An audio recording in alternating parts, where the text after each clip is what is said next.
Good evening all, welcome to IAC. ఈ వీడియోలో important current affairs discuss చేద్దాం. So first headlines చూద్దాం.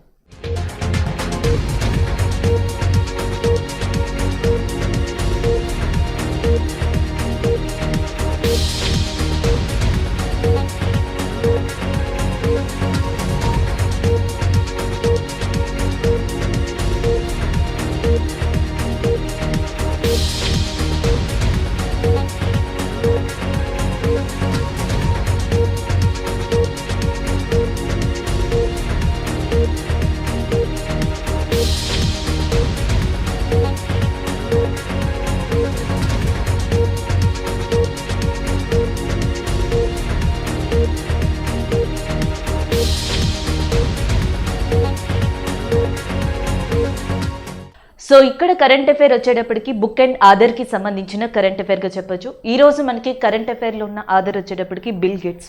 So bill gates మనకు ఒక బుక్ రాశారు, how to prevent the next pandemic అనే బుక్ని ఇటీవల మనకి బిల్ గేట్స్ రాసి ఉన్నారు. దాన్ని మార్చ్లో రిలీజ్ చేయనున్నారు. దానికి సంబంధించిన కరెంట్ అఫైర్ ఇది. అండ్ పాండమిక్ టైంలో ఎట్లాంటి వాటిని తీసుకోవాలి, ప్రికాషన్స్ ఎకనామికల్గా కానీ సోషల్ పరంగా కానీ ఎలాంటి సపోర్ట్ని తీసుకోవాలి అనే ఉద్దేశం మీద so how to prevent the next pandemic అనే బుక్ని మనకి బిల్ గేట్స్ రాసి ఉన్నారు. 2021లో ఆయన రాసిన ఇంకొక బుక్ వచ్చేటప్పటికి how to avoid a climate disaster, the solutions we have and breakthroughs we need. ఏదైతే క్లైమేట్కి సంబంధించిన బుక్ ఉందో 2021లో దీన్ని కూడా బిల్ గేట్సే రాసి ఉన్నారు. ఆయన ఫస్ట్ బుక్ని 1993లో రాశారు. 1993-95 ఆ టైంలో ఫస్ట్ బుక్ రాశారు bill gates, road ahead direct mail అనేది బిల్ గేట్స్ యొక్క ఫస్ట్ బుక్. దాని తర్వాత 2008, 2001, 1995 సో ఇలా డిఫరెంట్ టైమ్స్లో కూడా మనకి బుక్స్ రాసి ఉన్నారు. 2021లో క్లైమేట్కి సంబంధించిన బుక్, 2022లో పాండమిక్కి సంబంధించిన బుక్ని బిల్ గేట్స్ రాసి ఉన్నారు. సో దానికి సంబంధించింది. ఇంకా బిల్ గేట్స్ విషయానికి వస్తే అండ్ లాస్ట్ టైం 2021లో ఫోర్బ్స్ మ్యాగజైన్ ప్రపంచంలోనే ఎవరైతే వరల్డ్స్ రిచెస్ట్ బిలినియర్స్ ఉన్నారో వాళ్ళ యొక్క జాబితాని ఇచ్చింది. దాంట్లో టాప్ 1లో నిలిచారు అమెజాన్ యొక్క అధినేత అయిన జెఫ్ బెజోస్. అండ్ టాప్ 2లో స్పేస్ ఎక్స్కి సంబంధించిన ఎలన్ మస్క్ నిలవడం జరిగింది. టాప్ 3లో మనకి బెర్నర్డ్ ఆర్నాల్డ్ అనే పర్సన్ నిలిచారు. 4th ప్లేస్లో మనకి బిల్ గేట్స్ అండ్ 5th ప్లేస్లో మార్క్ జుకెన్బర్గ్ ఉండడం జరిగింది. సో టాప్ 5 రిచెస్ట్ వరల్డ్ బిలినియర్స్గా వీళ్ళు నిలిచారు. వీళ్ళలో 4th పర్సన్గా ఫోర్బ్స్ రిలీజ్ చేసిన 2021 జాబితాలో బిల్ గేట్స్ 4వ స్థానాన్ని సంపాదించడం జరిగింది. సో ఇది ఓవరాల్గా మీరు ఇక్కడ గుర్తుపెట్టుకోవాల్సింది. బిల్ గేట్స్ ఇక్కడ మనకి రచయిత అండ్ బుక్ వచ్చేటప్పటికి how to prevent the next pandemic అనేది ఇటీవల బిల్ గేట్స్ గారు రాసిన బుక్. దానిని మార్చ్లో రిలీజ్ చేయనున్నారు. సో నెక్స్ట్ కరెంట్ అఫైర్ అపాయింట్మెంట్కి సంబంధించింది Ilker AC. So Ilker AC ఒక టర్కిష్ బిజినెస్ మ్యాన్. 2015 నుంచి టర్కిష్ ఎయిర్లైన్స్కి ఈయన సర్వీసెస్ని అందిస్తూ వస్తున్నారు. సో ఇల్కర్ని ఇటీవల ఎయిర్ ఇండియాకి నూతన సీఈఓగా అపాయింట్ చేయడం జరిగింది. దానికి సంబంధించిన కరెంట్ అఫైర్ ఇది. ఆల్రెడీ నిన్నే మనం డిస్కస్ చేసుకున్నాం. ఎయిర్ ఇండియా అనేది డొమెస్టిక్ ఎయిర్లైన్స్. సో ఇండియాలో మనకి ఇంటర్నల్గా ఎయిర్లైన్ సర్వీసెస్ని అందించేదిగా మనం డిస్కస్ చేసుకోవడం జరిగింది. 2021 వరకు ఇది కంప్లీట్గా గవర్నమెంట్ ఆఫ్ ఇండియా కింద ఉంది, కానీ దీనిని టాటా సన్స్ సొంతం చేసుకున్నారు అని కూడా చెప్పుకున్నాం.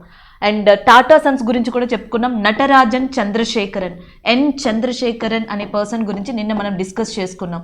టాటా సన్స్కి మళ్ళీ తిరిగి రెండవసారి 5 సంవత్సరాల పదవీ కాలానికి గాను చైర్మన్గా ఎంపికయ్యారు చంద్రశేఖరన్. సో అప్పుడే మనం ఎయిర్ ఇండియా గురించి డిస్కస్ చేసుకున్నాం. అలాంటి ఎయిర్ ఇండియా ఏదైతే టాటా సన్స్ సొంతం చేసుకున్నారో సో ఆ ఎయిర్ ఇండియాకి నూతన సీఈఓగా ఇల్కర్ ఏసీ అనే పర్సన్ని అపాయింట్ చేశారు. ఈయన టర్కిష్ బిజినెస్ మ్యాన్. ఇస్తాన్బుల్ దగ్గర నుంచి అండ్ మిగతా మెయిన్ ప్రాంతాలకి ఈయన తన సర్వీసెస్ని అండ్ యాజ్ వెల్ యాజ్ ప్రాజెక్ట్స్ని కూడా అందించడం జరిగింది. సో ఈ అనుభవం ఉన్న ఇల్కర్ని ఇటీవల ఎయిర్ ఇండియాకి నూతన సీఈఓగా అపాయింట్ చేయడం జరిగింది. అదే ఇక్కడ మనకి కరెంట్ అఫైర్, ఇల్కర్ సీఈఓ appointed as a new CEO of Air India. So next current affair brand అంబాసిడర్కి సంబంధించిన కరెంట్ అఫైర్గా చెప్పొచ్చు. ఈ రోజు మనకి వార్తల్లో నిలిచింది అంటే కరెంట్ అఫైర్స్లో ఉన్న బ్రాండ్ అంబాసిడర్ పంకజ్ త్రిపాఠి, ఆ ఫేమస్ బాలీవుడ్ సెలబ్రిటీ పంకజ్ త్రిపాఠి గారిని ఇటీవల ఒక అగ్రికల్చర్ టెక్ యాప్ అయిన అగ్రిటెక్ యాప్ అయిన కృషి నెట్వర్క్ అనేది తన బ్రాండ్ అంబాసిడర్గా ఎంచుకుంది ఆయన్ని. దానికి సంబంధించిన కరెంట్ అఫైర్ ఇది. ఇటీవల పంకజ్ త్రిపాఠి గారిని అగ్రిటెక్ యాప్ అయిన కృషి నెట్వర్క్ అనేది బ్రాండ్ అంబాసిడర్గా ఎంచుకుంది. సో దానికి సంబంధించిన కరెంట్ అఫైర్గా చెప్పొచ్చు. గతంలో అంటే 2021లో ఫినో పేమెంట్స్ బ్యాంక్ అని చెప్పేసి ఉంది. సో ఫినో పేమెంట్స్ బ్యాంక్ అనే దానికి బ్రాండ్ అంబాసిడర్గా మనకి పంకజ్ త్రిపాఠి గారిని 2021లో ఎన్నుకోవడం జరిగింది. 2020లో బీహార్ ఖాదీ దానికి బ్రాండ్ అంబాసిడర్గా పంకజ్ త్రిపాఠి గారిని ఎన్నుకున్నారు. 20లో బీహార్ ఖాదీకి, 21లో ఫినో పేమెంట్స్ బ్యాంక్కి, 22లో అగ్రిటెక్ యాప్ అయిన కృషి నెట్వర్క్ అనే దానికి బ్రాండ్ అంబాసిడర్గా పంకజ్ త్రిపాఠి గారు అపాయింట్ కావడం జరిగింది. అలాగే 2021లో మెల్బోర్న్ కేంద్రంగా మనకి ఇండియన్ ఫిలిం ఫెస్టివల్ అనేది జరిగింది. ఇండియన్ ఫిలిం ఫెస్టివల్ మెల్బోర్న్ కేంద్రంగా జరిగింది. అదే ఫిలిం ఫెస్టివల్లో మనకి డైవర్సిటీ ఇన్ సినిమా అనే అవార్డుని పంకజ్ త్రిపాఠి గారికి ఇవ్వడం జరిగింది. సో ఇది ఓవరాల్గా మీరు గుర్తుపెట్టుకోవాల్సింది. Pankaj Tripathi appointed as a new brand ambassador of agritech app Krishi network. So next current affair అవార్డ్కి సంబంధించింది. ఆ అవార్డు కూడా ఐసిఏఐ ప్రకటించింది. సో ఐసిఐఏ ఆల్రెడీ మనకి తెలుసు. So institute of chartered account of India ఐసిఏఐగా చెప్పొచ్చు. సో ఇది ఒక అవార్డుని ప్రకటించింది. ఎక్సలెన్స్ ఇన్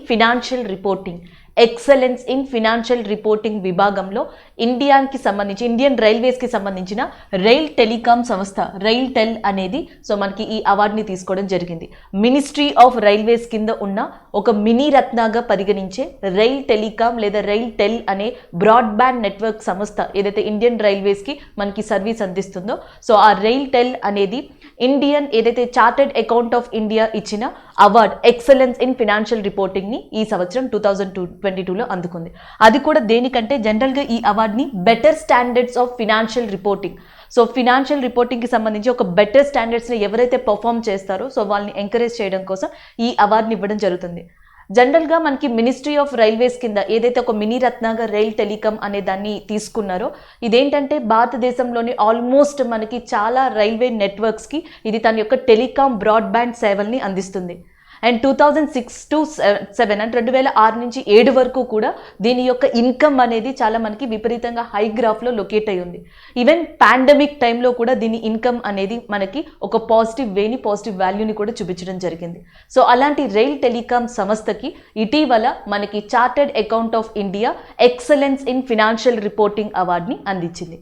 నిన్నే మనం డిస్కస్ చేసుకున్నాం చార్టర్డ్ అకౌంట్ ఆఫ్ ఇండియా గురించి. ఎందుకంటే దాని ప్రెసిడెంట్గా దేబాశిష్ మిత్రా అనే పర్సన్ అపాయింట్ అవుతున్నారు అని చెప్పేసి, అలాగే సిఏ డే అనేది July 1st రికగ్నైజ్ చేయబడింది అని చెప్పి మనం డిస్కస్ చేసుకోవడం జరిగింది. సో దానితో పాటు దీన్ని కూడా మనం రివైజ్ చేయొచ్చు. మినిస్ట్రీ ఆఫ్ రైల్వేస్కి ప్రస్తుతం మనకి మంత్రిగా అశ్విని వైష్ణవ్ గారు ఉన్నారు. ఈ అవార్డుని ఇటీవల న్యూఢిల్లీలో జరిగిన ఏదైతే ఒక మనకి ఫంక్షన్ ఉందో లేదా ఒక మీటింగ్ ఉందో ఆ మీటింగ్లో మనకి జితేంద్ర సింగ్ యూనియన్ మినిస్టర్ అయిన జితేంద్ర సింగ్ ఈ అవార్డుని అందించడం జరిగింది. సో నెక్స్ట్ కరెంట్ అఫైర్ ఒబిచరీకి సంబంధించింది. ప్రపంచంలోనే చాలా ప్రముఖ సైంటిస్టుగా చెప్పొచ్చు. ఆ ఫేమస్ వైరాలజిస్ట్ అండ్ ఫ్రెంచ్ శాస్త్రవేత్త అయిన మనకి లూక్ మాంటెగ్నియర్ ఇటీవల 89 సంవత్సరాల వయసు ఆయనకి మరణించడం జరిగింది. లూక్ మాంటెగ్నియర్. సో ఈయన ప్రపంచంలోనే one of the important disease ఏదైతే ఎయిడ్స్ ఉందో ఎయిడ్స్ వ్యాధికి కారణమైన హెచ్ఐవి వైరస్ని ఈయన కనుగొనడం జరిగింది. హెచ్ఐవి అంటే ఆల్రెడీ మీకు తెలుసు, హ్యూమన్ ఇమ్యూనో డెఫిషియన్సీ వైరస్కి సంబంధించి సో మొట్టమొదటిగా ప్రస్తావించింది కనుగొంది కూడా మనకి లూక్ మాంటెగ్నియర్. సో ఈయనకి 2008లో నోబెల్ ప్రైజ్ కూడా రావడం జరిగింది. అండ్ ఈయన చనిపోక ముందర ఎగ్జాక్ట్గా 1 year మనకి 2021-20లో ఈయన పలుసార్లు వార్తల్లో నిలవడం జరిగింది. దానికి కారణం కోవిడ్ వైరస్గా చెప్పొచ్చు. ఏదైతే కరోనా అనేది మనకి వ్యాప్తి చెందిందో సో అది హ్యూమన్ మేడ్ వైరస్గా ఈయన పలుసార్లు వ్యాఖ్యలు చేయడం జరిగింది. అది చైనా నుంచి వచ్చింది లేదా చైనాకి సంబంధించి కొన్ని యాక్టివిటీస్ వల్ల అది బయలుపడింది అని చెప్పేసి చాలాసార్లు ఇంటర్నేషనల్ మీడియా వేదికగా సో మనకి మాంటెగ్నియర్ డిస్కస్ చేయడం జరిగింది. ఒక రకంగా ఆర్గ్యూ కూడా చేశారు. సో ఆ టైంలో ఈయన పలుసార్లు వార్తల్లో నిలిచారు. రీసెంట్గా ఈయన 89 సంవత్సరాలు మరణించడం జరిగింది. సో దాంతో మళ్ళీ వార్తల్లోకి వచ్చారు. హెచ్ఐవి అనే దాన్ని వైరస్ని కనుగొన్న మనకి లూక్ మాంటెగ్నియర్ ఫ్రెంచ్ శాస్త్రవేత్త లేదా ఫ్రెంచ్ వైరాలజిస్ట్ ఇటీవల మరణించడం జరిగింది. అదే ఇక్కడ మనకి current affair French scientist Luc Montagnier who discovered HIV virus passed away. So next current affair science and టెక్నాలజీకి సంబంధించింది.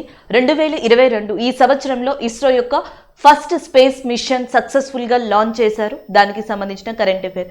సో మనకి PSLV C-52 అనే లాంచ్ వెహికల్తో అండ్ మనకి 3 డిఫరెంట్ శాటిలైట్స్ని ఇటీవల ఇస్రో సక్సెస్ఫుల్గా లాంచ్ చేయగలిగింది. దాంట్లో వన్ ఆఫ్ ద శాటిలైట్గా EOS-04 అనే శాటిలైట్ని చెప్పొచ్చు. Earth observation satellite, earth observation శాటిలైట్గా దీన్ని పిలుస్తున్నారు. దాదాపుగా అప్రాక్సిమేట్లీ 1774 kgs బరువు ఉంది ఇది. అండ్ 10 years దీనికి లైఫ్ స్పాన్ ఉన్నట్టుగా చెప్తున్నారు. హైడ్రాలజీకి సంబంధించి, అర్త్ సాయిల్కి సంబంధించి, భూమికి సంబంధించిన నేలల్ని కానీ, తేమని కానీ, మాయిశ్చర్ని కానీ, అండ్ అర్త్కి సంబంధించిన మెయిన్ రాడార్ ఇమేజెస్ని కానీ, వెదర్ ప్యాటర్న్స్ని కానీ, సో వీటినన్నిటినీ కూడా డేటాని కలెక్ట్ చేయడం కోసం ఈ అర్త్ అబ్జర్వేషన్ శాటిలైట్ని యూజ్ చేయనున్నారు. దీన్ని ఇస్రో మనకి PSLV C-52 అనే సహకారంతో సక్సెస్ఫుల్గా లాంచ్ చేసింది. దీనితో పాటుగా 2 చిన్న శాటిలైట్స్ని కూడా లాంచ్ చేశారు. 2 small satellites is also launched with the earth observation satellite. ఒక దాని పేరు వచ్చేటప్పటికి ఇన్స్పైర్ శాటిలైట్, ఇంకొకటి వచ్చేటప్పటికి INSAT-2TD.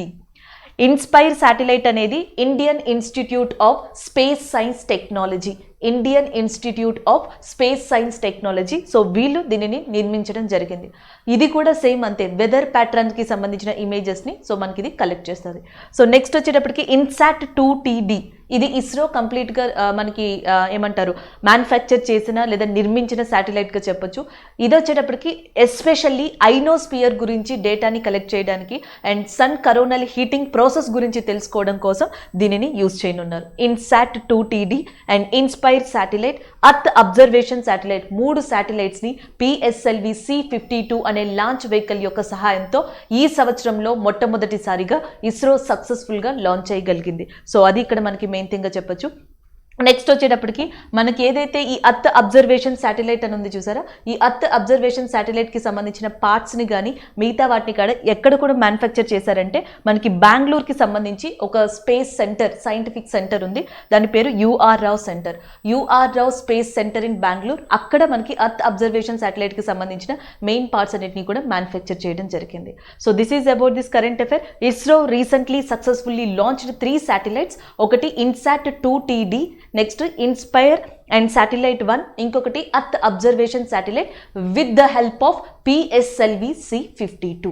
సో నెక్స్ట్ కరెంట్ అఫైర్లో మనకి డాబర్ ఇండియా లిమిటెడ్ అనే కంపెనీ నిలవడం జరిగింది. సో డాబర్ ఇండియా లిమిటెడ్ అనేది భారతదేశంలోని first goods company, consumer goods company కాబోతుంది ప్లాస్టిక్ వేస్ట్ న్యూట్రల్ విభాగంలో.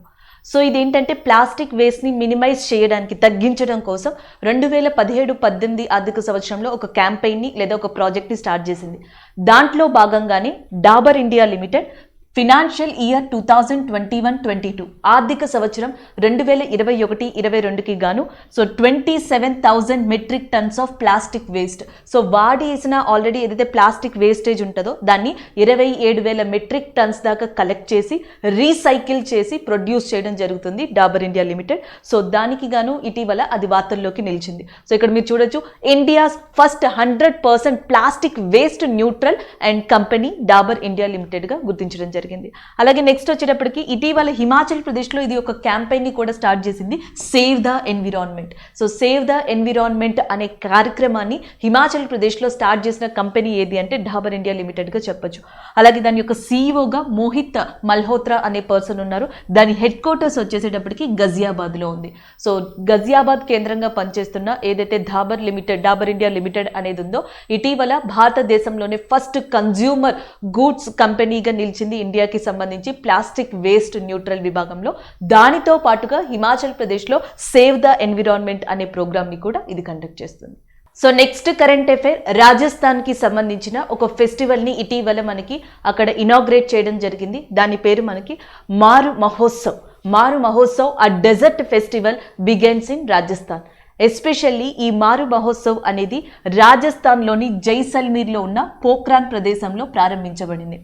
దీనికి ఉమీదోంకి ఉడాన్ అని చెప్పేసి కూడా నేమ్ ఇవ్వడం జరిగింది. మారు మహోత్సవ్కి ఉమీదోంక ఉడాన్ అనే నేమ్ ట్యాగ్తో పోఖ్రాన్లో, జైసల్మీర్లోని పోఖ్రాన్లో మనకి ఈ నెల ఫెబ్ 30 నుంచి 16 మధ్యలో ఈ ఫెస్టివల్ని సెలబ్రేట్ చేయనున్నారు. పలు డిపార్ట్మెంట్స్, రాజస్థాన్లోని పలు ప్రభుత్వ శాఖలు, బిఎస్ఎఫ్ విమెన్, సో వీళ్ళందరూ కలిసి ఈ ఫెస్టివల్ని సెలబ్రేట్ చేయనున్నారు. దీంట్లో వివిధ కాంపిటీషన్స్ని కూడా కండక్ట్ చేయనున్నారు.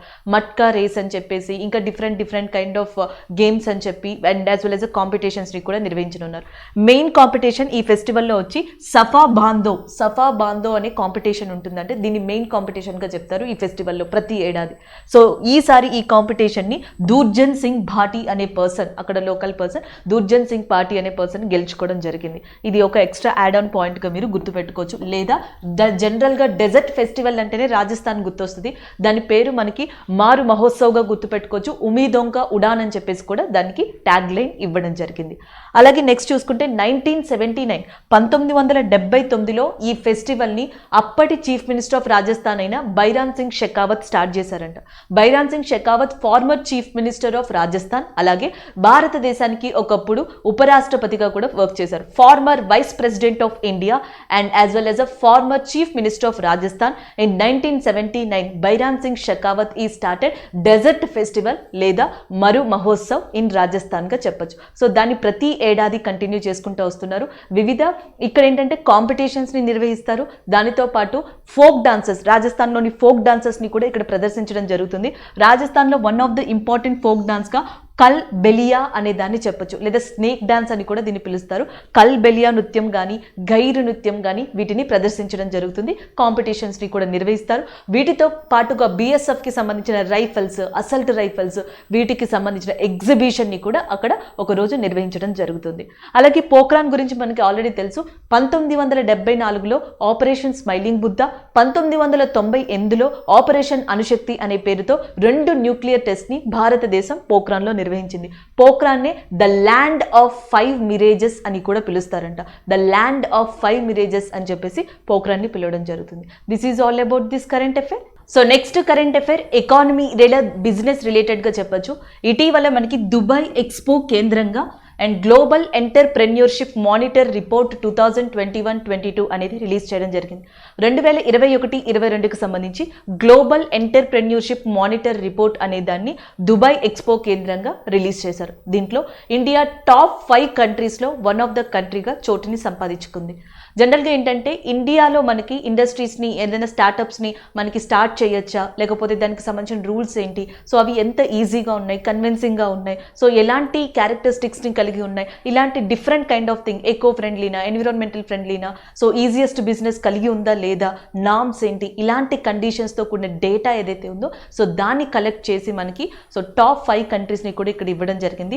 ఫస్ట్ ప్లేస్లో మనకి సౌదీ అరేబియా ఉంది, సెకండ్ ప్లేస్లో నెదర్లాండ్స్ ఉంది, థర్డ్ ప్లేస్లో స్వీడన్ ఉంది, ఫోర్త్ ప్లేస్లో ఇండియా ఉంది. సో టాప్ 5లో చూసుకుంటే టాప్ 5లో ఇండియా యొక్క స్థానం వచ్చేటప్పటికి 4గా ఉంది.